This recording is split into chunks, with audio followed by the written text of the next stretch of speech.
Well, obviously, I've been involved in more than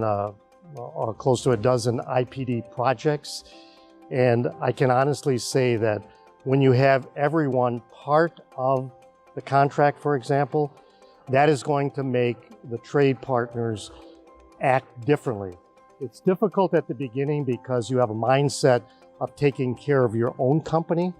But when you get together with a number of different contractors with the same idea to get the job done more efficiently, then that is going to be monumental as far as getting the job done without a lot of waste and not a lot of non-sequencing that's required